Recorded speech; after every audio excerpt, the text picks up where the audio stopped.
Welcome back to another episode of Rock Boys Football. Dan Lanning, the Oregon Ducks, taking their first road trip, kicking off Big Ten play, going on the road playing Northwestern. Now, there's a reason Oregon is 4 touchdown favorites heading into this one. There are still some really intriguing storylines for the Oregon fans to follow. Most notably, this is a young football team that's going on the road for the first time in 2025. And this was an Oregon team last year that, look, there wasn't a ton to be disappointed about in terms of what you saw in 2024. Some of the sleepy road game performances, probably one of them. Like going on the road early in the season to a bad UCLA team, like letting them hang around in the first half, going on the road and almost getting gotten by Wisconsin later in the season. One of the things I'm looking at is, hey, Oregon has played damn near flawless football the first 2 weeks. Can you go on the road with a young football team and handle your business? Like that's number one. Number two, Dante Moore's been really damn good. I think he's a legitimate Heisman Trophy contender. The only thing about him in the Heisman trophies, I think Oregon's going to run the snot out of the football year. So I don't know if he's going to get the production. Regardless, Dante Moore's been really good, going up against by far the best secondary he would have seen so far in 2025. You look at Montana State, you look at Oklahoma State, not secondaries that really scare you. Northwestern, look, Northwestern's not a great football team. They got some serious problems on offense. They do have a very salty secondary that does not give you a lot of easy stuff. And I think Dante Moore's had a lot of easy stuff so far. Can he go on the road against the Northwestern secondary that I think is pretty good, only allowing a 53% completion percentage, 8 yards per catch? Can Dante Moore continue to look in command and comfortable running this Oregon offense? Then lastly, this is one of the last, you might say, I'm not going to use the word preseason game because, again, you're going on the road playing a Big Ten team. You got to take care of business. This is one of those last tune-up games before you're going on the road and playing Penn State in a couple of weeks. You think Oregon might start to rotate less players. This is a team that's really deep and has played a lot of players over the first couple of weeks. As we get closer to the meat of this schedule, as we get closer to that game against Penn State, do you see Oregon zero in on their best players? Say, hey, after 2-3 games, we got a pretty good feel who our top three wide receivers are, who the top three running backs are, who are our top cornerbacks on this team. Do you see Oregon rotate less and kind of figure out who their best players are? That's another storyline I'm monitoring as well. Fired up to get into it. Before we do, and as always, Oregon fans, Northwestern fans, I'd love to hear how the Northwestern fans feeling about this one too. Appreciate you guys. If y'all do enjoy the content, consider subscribing to the channel. Without further ado, let's get into it. And I do want to start with this Oregon offense going up against the Northwestern defense that I've actually been really, really impressed with the first 2 weeks, right? And here's number one. You want to go on the road and continue the dominance Oregon has had running the football. That is the reason I took some heat earlier this week for having Oregon as my number 2 team in the country.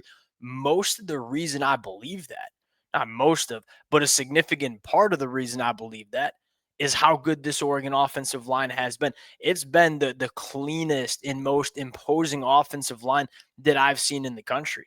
And it's having a massive impact on this Oregon offense as a whole, specifically Dante Moore. When you have the ability to run the football, especially in road games like this, takes a lot of pressure off your quarterback, takes a lot of pressure off the pass protection. What Oregon's done run the football has been amazing. You want to see them continue to do that as they get into the Big Ten schedule, because not only does running the football help, especially when you're on the road, it's really helping Dante Moore. Dante Moore has been really good regardless. Off of play action, he's been elite.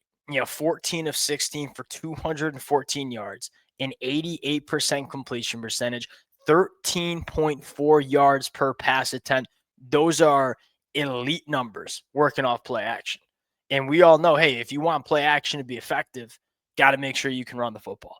And so I'm looking at going on the road against the best defense Oregon has seen so far, run the football, work some play action. Dante Moore continues to show control and show command of this Oregon offense.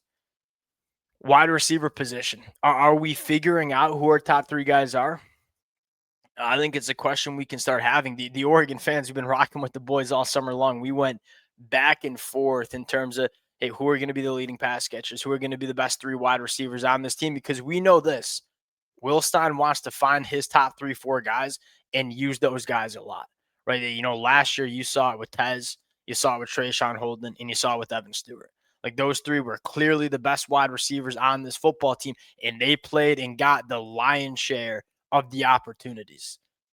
Oregon's played more wide receivers up until this point. Do they start to zero in on their top 3 pass catchers? I think you got 2 that right? Gary Bryant, DeCorian Moore. They're comfortably, in my opinion, the 2 best and 2 most reliable pass catchers on this team. The dark horse, the guy that I think's been the most impressive, Malik Benson. I was more of a Jeremiah McClellan guy heading into it. I like Justice Lowe as well. And it's not like I'm an anti-Jeremiah McClellan guy now. I'm just looking at Malik Benson and say what he can do after the catch, what he can do working vertically down the field. We know this kid's really, really gifted, just has never really put it together. Well, gosh darn it, it looks like Malik Benson has put it together. And so is Malik Benson emerging as that wide receiver 3 in this Oregon offense? Maybe we take another step in finding that out against Northwestern. That is, again, I think a really important storyline. Is that we're trying to figure out, so when we go on the road against Penn State, we know who our difference makers are. We're going to figure it out a little bit more against Northwestern. Defensive side of the football,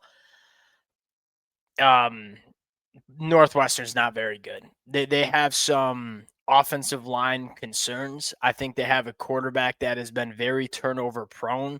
One of the things I liked about Oregon against Oklahoma State, we're getting hands on footballs and we're starting to create some turnovers. That was something that, last year you look at Oregon's defense and say, hey, we feel like this defense can make more impact plays and create a couple more turnovers.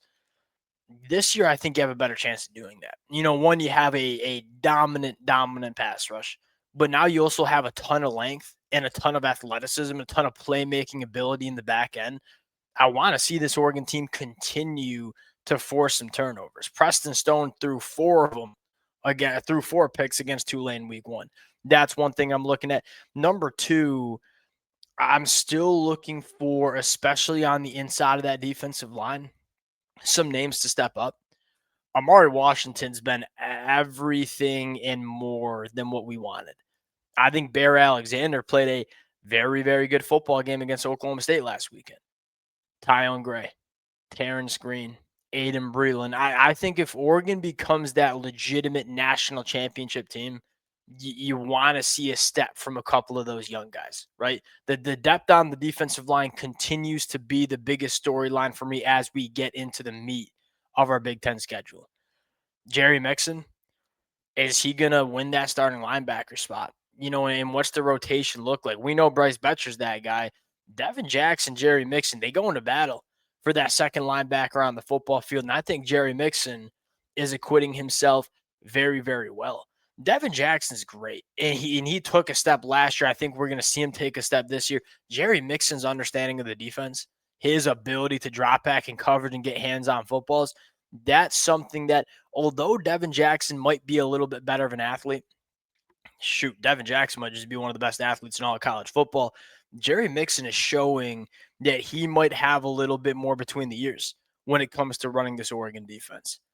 In the back end, I think we're going to continue. You got a lot of position battles still getting figured out, right? Dylan Tiemann's a lock to start at safety. Ifeo, I think, is a lock to be one of your boundary cornerbacks. Theron Johnson's going to be back in this game or should be back in this game. Like, how much does he play? Does he play over Brandon Finney? Jaleel Florence working back from his injury. Back end, you got 3 guys, Aaron Flowers, Peyton Whittier, Kingston Lopa. They have all looked good.